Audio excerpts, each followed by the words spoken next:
November 22nd, 1942. A cold wind blows through the countryside of southern England.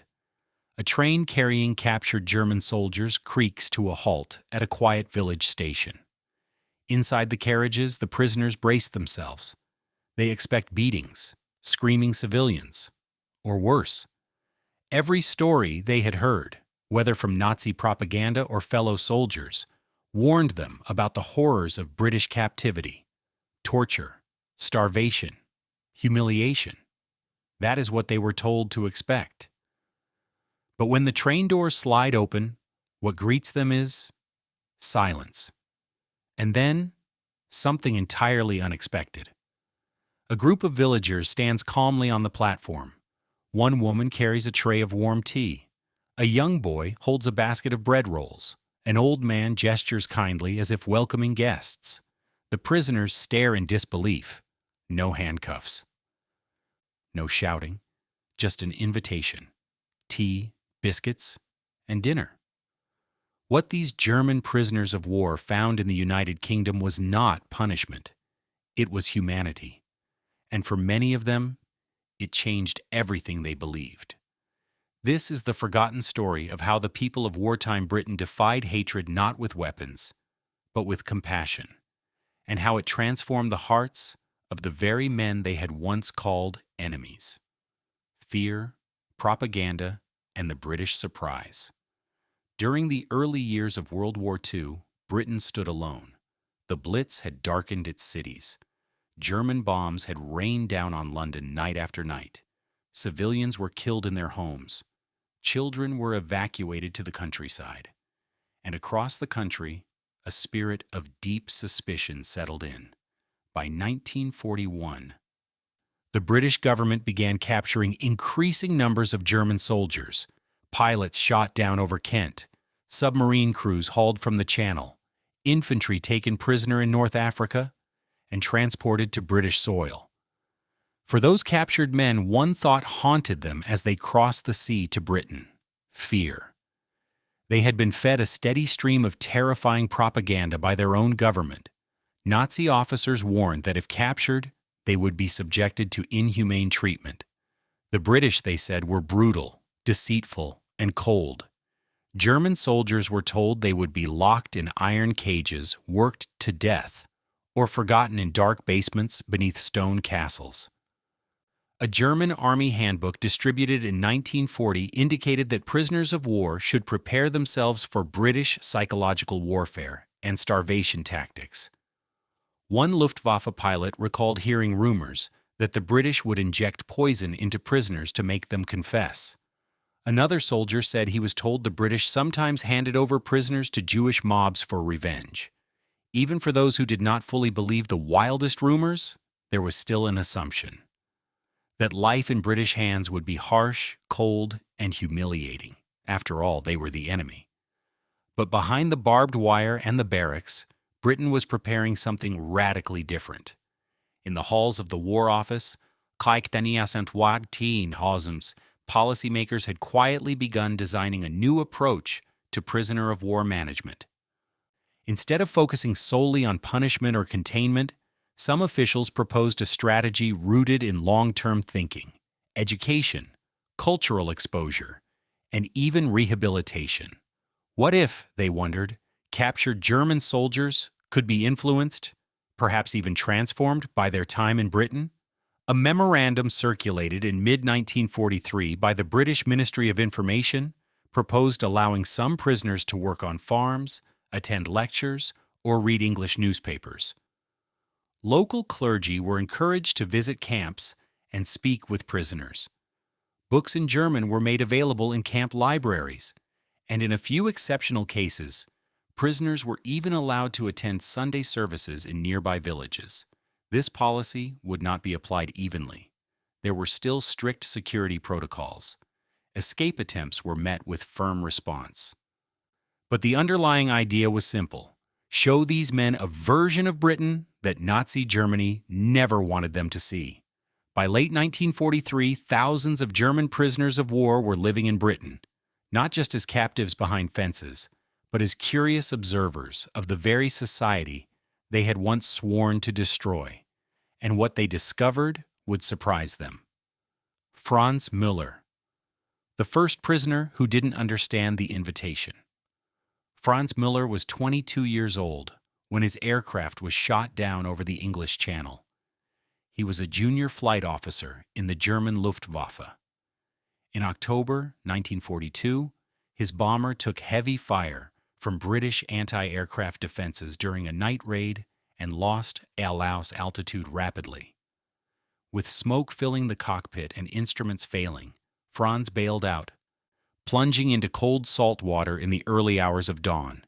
He had trained for war, but nothing prepared him for capture.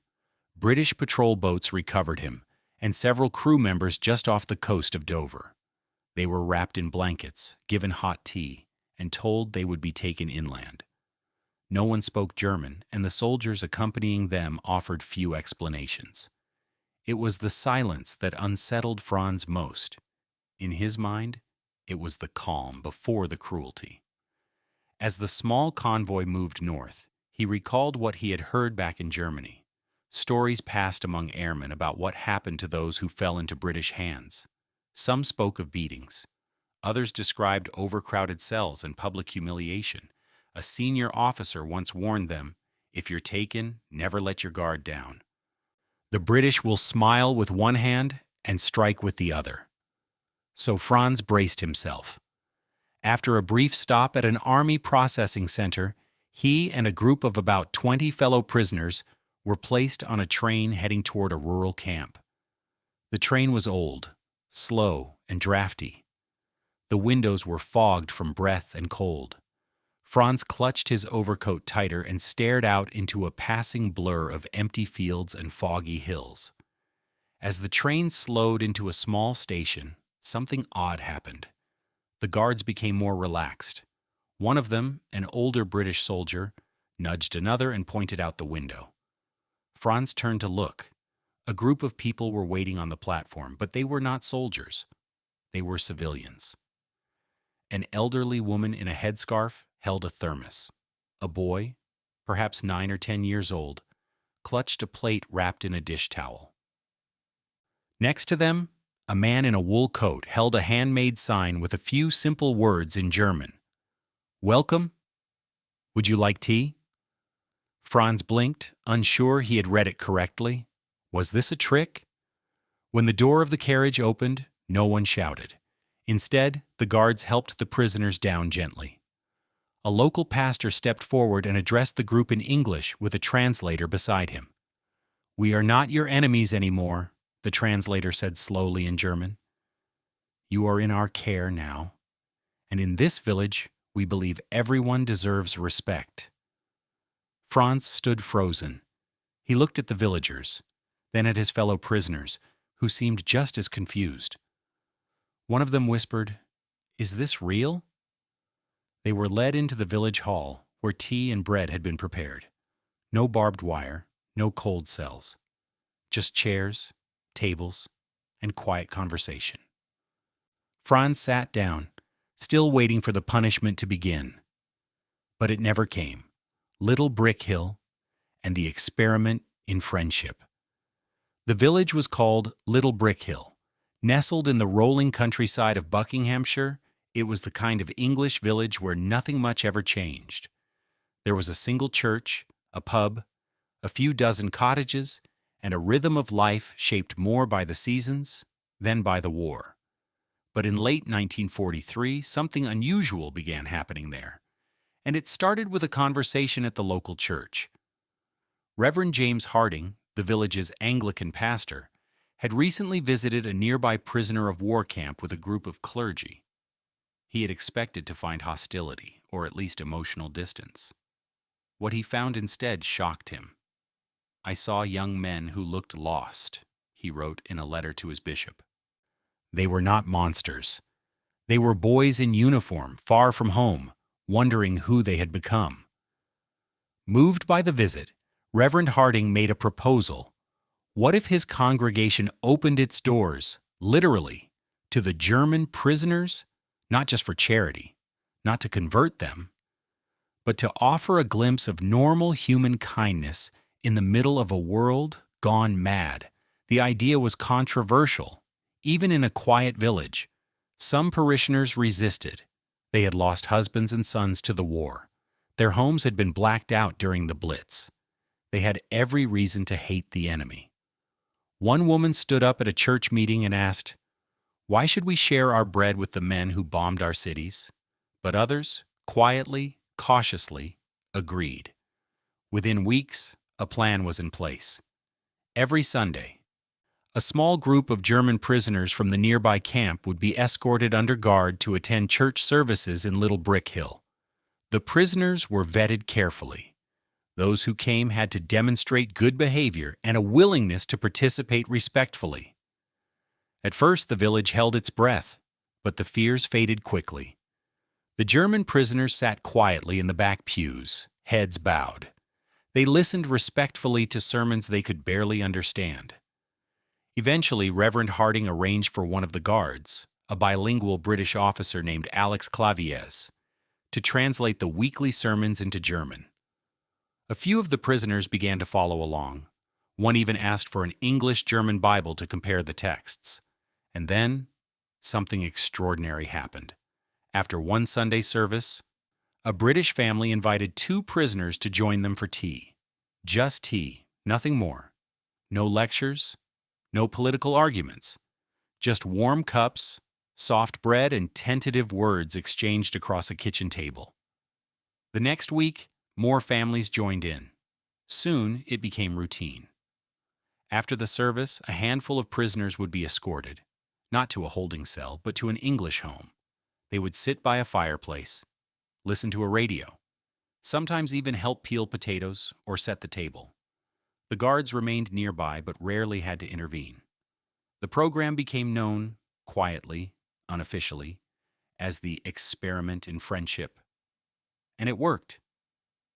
Over time, the prisoners began to open up. They shared stories of their families back in Germany, their dreams before the war, their doubts about Hitler and the Reich.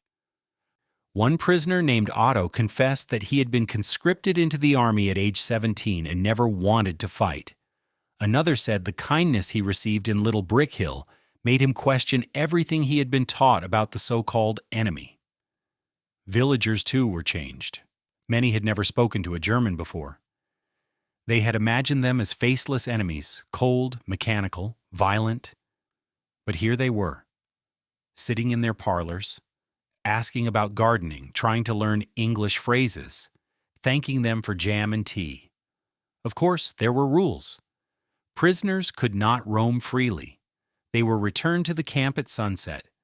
But within those hours of human contact, a quiet revolution was taking place. One handshake, one shared cup, one conversation at a time.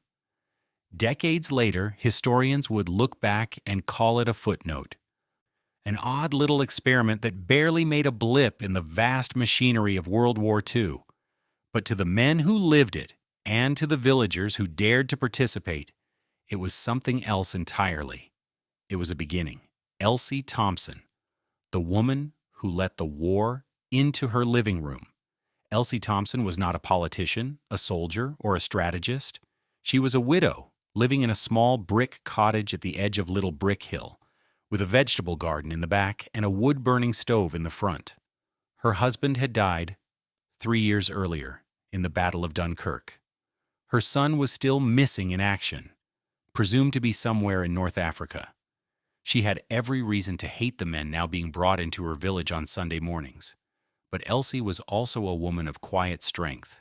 She had lived through air raids and blackouts, ration books and telegrams, and she had come to believe that war, while sometimes necessary, should never be allowed to poison the soul.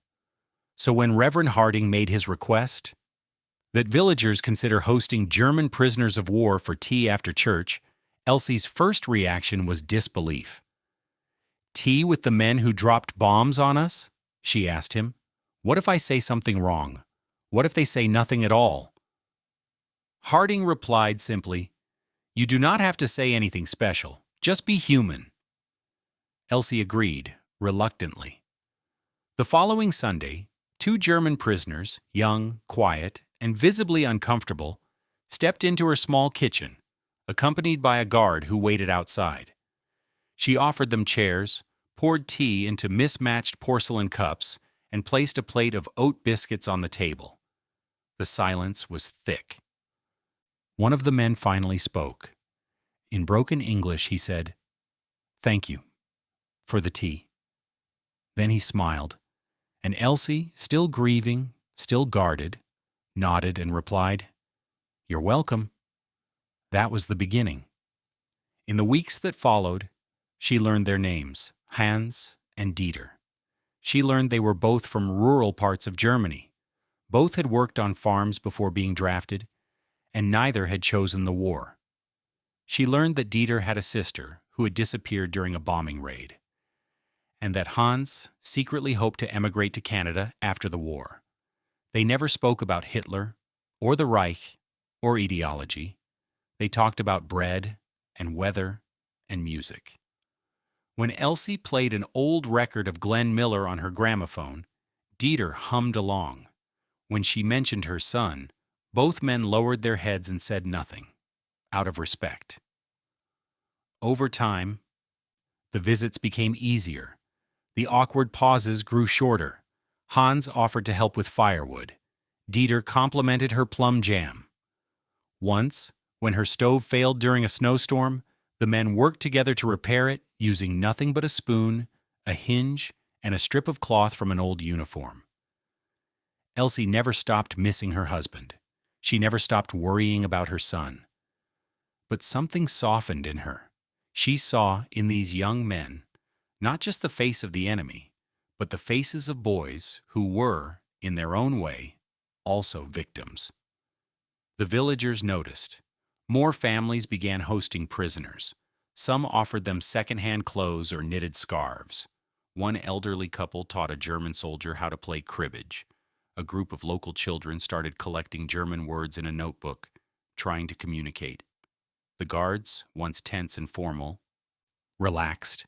Incidents were rare. In fact, during the entire period that prisoners were hosted in Little Brick Hill, there were no violent outbursts, no escapes, no betrayals. Elsie often said later, it wasn't about forgiveness. It was about proving that the world could be something else, even for an hour on a Sunday. In a world torn apart by hatred, Elsie Thompson dared to open her door. And by doing so, she opened something far greater. Rumors, suspicion, and a village divided. It was never going to be simple. The more German prisoners visited Little Brick Hill homes, the more attention the village drew, from neighboring towns, from the press, and eventually from the British government itself. What had started as a quiet, experimental act of goodwill was now raising eyebrows and triggering questions.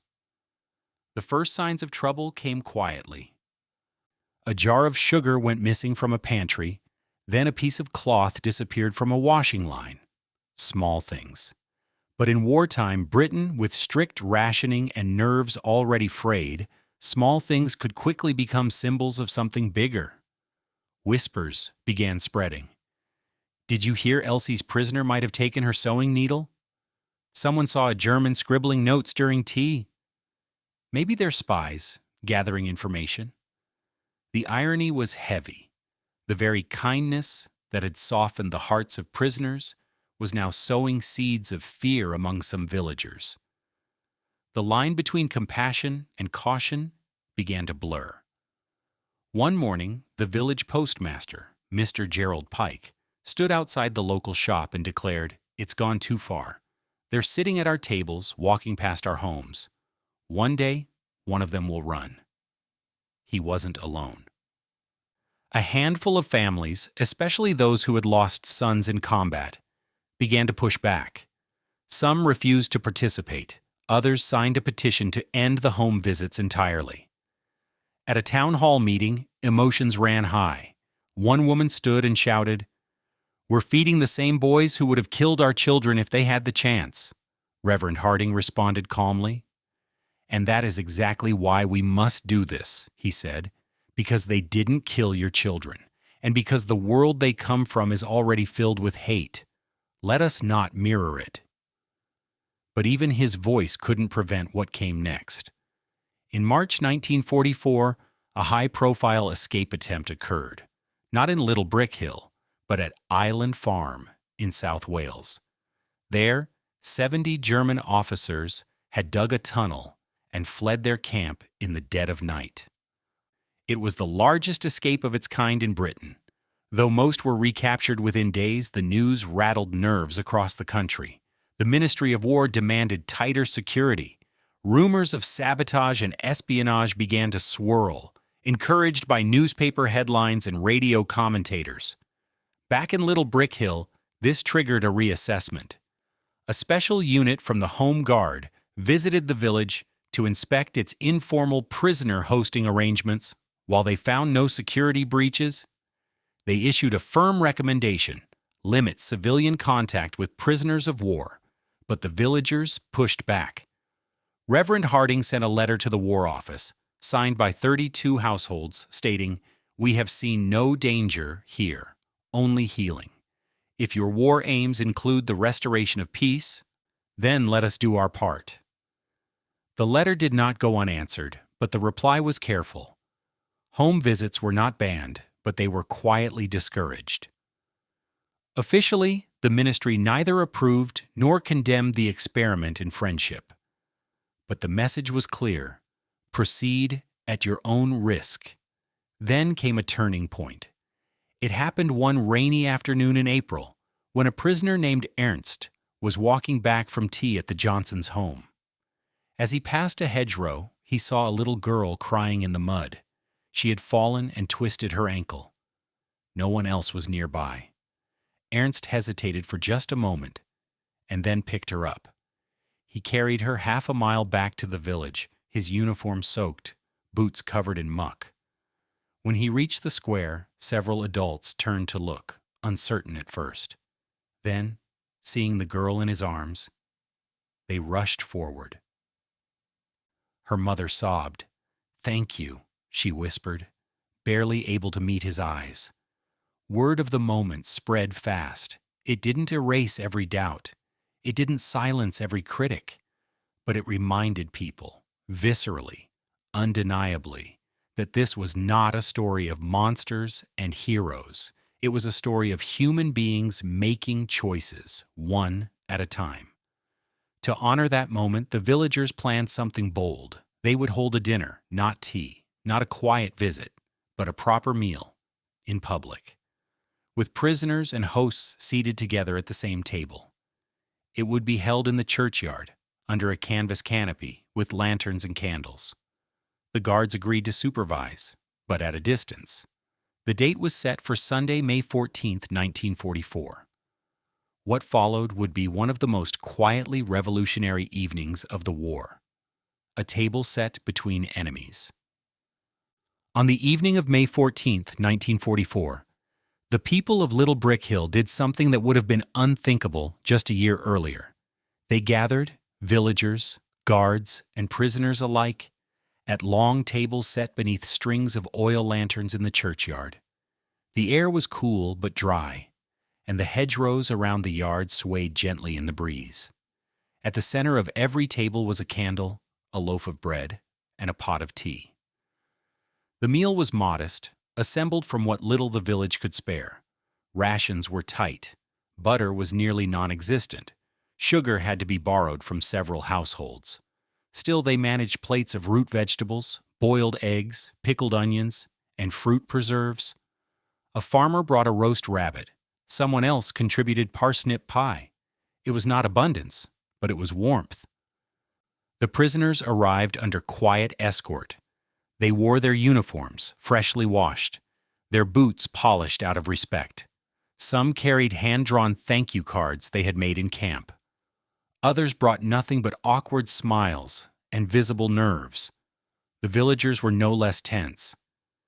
Many had never seen so many Germans gathered in one place. The guards, though standing back, kept their eyes sharp. But the Reverend insisted there would be no speeches, no formalities, just food and fellowship. For the first few minutes, silence ruled. Knives scraped against plates, cups clinked gently. A few heads nodded. Then came a whisper, a polite gesture, a cautious question, and then a laugh. It started at the far end of the table, where Elsie Thompson was seated beside Franz Müller. He had tried to compliment her stew, but mispronounced the word carrot so badly that she burst out laughing. She corrected him gently, and he repeated it with exaggerated care. "Carrot," she nodded. "Better." The laughter caught. It was contagious. Across the table, Dieter showed a young British boy how to fold a paper boat from a napkin. The boy, whose father had been killed in the Blitz, stared at Dieter with both fascination and confusion. But when the boat floated in the puddle near his chair, he smiled. Reverend Harding watched quietly from the edge of the gathering. He said nothing. He didn't need to. By the middle of the meal, it no longer looked like an act of social engineering or wartime protocol. It looked like a family reunion where no one had ever met before, but everyone instinctively knew how to behave. One of the guards, Corporal Lyle Jenkins, later wrote in his journal, "They stopped being prisoners, and we stopped being guards. Just for a night, we were all simply tired human beings." After dessert, apple preserves over plain bread, the Reverend offered only one statement. He stood, lifted his cup, and said, "Peace may not begin with treaties. Sometimes it begins with dinner." There was no applause, just the sound of chairs scraping and plates being cleared. The prisoners helped carry water. The villagers handed out extra bread for the walk back. Someone brought out a harmonica, and a young girl sang a lullaby that made two of the older prisoners cry. As the sun set, the Germans were quietly returned to camp. The villagers went home. Nothing had changed on the front lines. The war raged on. In France, preparations for the Allied invasion were reaching their climax. In Germany, fear and fanaticism still held their grip. But here, in this tiny English village, something had shifted. Franz Müller later wrote in a letter, "That night, I began to believe that the world I had been taught to hate might actually be the one worth saving." Letters, home, and the long road to peace. In the days that followed the dinner in Little Brick Hill, something remarkable began to happen. Something quiet, something invisible, but no less powerful than any battlefield victory. The prisoners began to write, not just the standard reports required by the Red Cross, not just censored updates to confirm they were alive, but real letters, thoughtful, emotional, human. They wrote to their parents in Bavaria, to wives in Saxony, to sisters in Berlin. They described not barbed wire and cold meals, but English gardens, homemade jam, and conversations in broken German and hesitant English. They wrote about the dinner, under the lanterns. They wrote about laughter. And they wrote about something far more dangerous to totalitarianism than a gun: doubt. "I don't understand these people," one prisoner wrote. "They are supposed to be our enemies, but they invite us into their homes. It makes me wonder if we were told the truth." The British censors read these letters. So did German intelligence, when the mail was intercepted. Some Nazi officials were alarmed. A few letters never reached their destinations, but enough of them did. And those that slipped through the cracks carried with them a slow, quiet erosion of the enemy image that the Third Reich had worked so hard to construct. Back in Little Brick Hill, the villagers also changed. Children began asking their parents about the boys in uniform. Were they really bad men? They asked. If they are bad, why did they help fix our gate? The questions had no easy answers, and that was the point. War had taught them to fear the uniform. Peace began when they looked past it. Elsie Thompson continued to host tea for Hans and Dieter. She never asked what they had done before they were captured. They never volunteered. It didn't matter. She treated them not as soldiers, but as sons, borrowed sons, perhaps, for a short while until the war passed. In camp, Franz Miller began helping teach basic English to new prisoners, not out of duty, out of hope. He believed that if a man could learn a new language, he might also learn a new way to see the world. When the war ended in May 1945, the prisoners were not immediately sent home. Britain, overwhelmed by logistical chaos, kept thousands of German POWs for months, some for years, as reconstruction began. But the tone was different. By late 1945, British newspapers were running headlines not about cruelty or vengeance, but about reconciliation. One editorial read, "We did not conquer Germany only to become like her. We must show them who we are, not who we hate." In early 1946, Franz was finally repatriated to Germany. As he left the camp, he clutched a small bundle of letters, thank you notes from villagers, including one from Elsie that simply read, "You changed my mind. I hope we changed yours." They had. Years later, in 1961, Franz returned to England. He was older, grayer, married. He brought his wife and 2 children to Little Brick Hill. They visited the church, walked past Elsie's cottage, and shared tea with the Reverend's widow. It was quiet, unremarkable, undocumented. But it mattered, because peace is not a parade. It is not a treaty. It is not even the absence of war. Sometimes peace is just a man writing a letter. Sometimes it's a cup of tea in a stranger's home. Sometimes it's choosing to believe in people again. The dinner that changed a war. In most history books, victory is measured in battles, in tank counts, in bomb tonnage dropped from the sky. But there are victories that go unrecorded because they do not roar, they whisper. What happened in Little Brick Hill was never part of any official campaign. No medals were awarded. No orders were issued from London or Berlin. It began with hesitation, continued with bread, and ended with understanding. The real surprise was not that British villagers treated German prisoners of war kindly. It was that, even after years of air raids, after funerals, after everything, they still believed kindness mattered. That they could offer hospitality to the very faces they were taught to fear and expect nothing in return. They did not do it because they were naive. They did it because they were brave enough to believe that war does not cancel out humanity. The truth is, many of the men who fought for Germany were never asked what they believed. They were given orders. They followed uniforms. They were swallowed by a machine. But when they were pulled out of that machine, when they sat, for the first time, at a table where no one barked commands, many of them began to rediscover what it meant to be human. Some went home and became teachers. Others became farmers.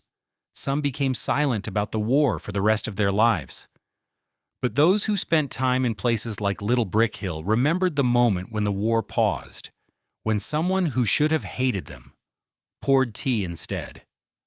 Today, the names are mostly forgotten. The buildings have changed.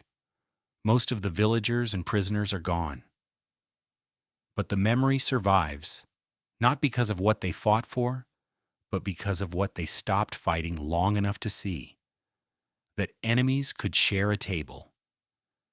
That trust, however fragile, could survive even among ruins, and that sometimes the most powerful weapon in any war is a simple act of decency. So perhaps in the end, it wasn't a treaty or a tank that taught us how to rebuild after World War II. Maybe, just maybe, it was dinner. Which part of this story surprised you the most? Was it the letters? The tea? The idea that war can end in a kitchen? Let us know in the comments. And if you believe stories like this still matter today, please like, share, and subscribe. We have more hidden history coming.